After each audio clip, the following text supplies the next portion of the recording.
চলেই তো যাচ্ছি, তো কান্দি নাই তোরা আমার বেড়া দিয়ে না, কাল রাত্রি তোর কথা ভেবে মেলা কান্দি দোস্ত, আর চোখে পানি নেই এখন। তা তুই কিরাম তাড়াহুড়ো করে চলে আসছিস, তোর জন্য কিছুই করতে পারলাম না।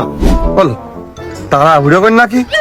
যাবো যাবো করে 3 মাস পার হয়ে 4 মাস রানি।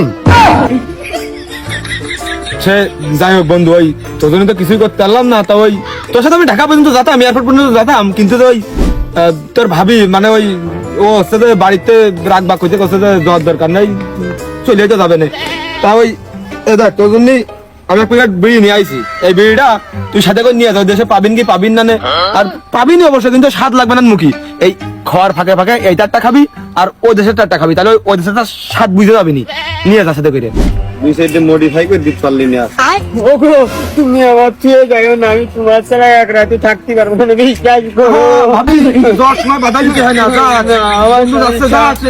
দেখি নিজের বউ ঠেকানোর মতন ঠেকাচ্ছিস। ওই কালকে তো ইমো অ্যাকাউন্ট খুলে দিছি, অতি ভিডিও কল দিবানে, এখন পেলে না উঠেই কল দিবানে, তুমি চিন্তা করছিস ক্ষেত্রে আইডি খুলে দিলাম না।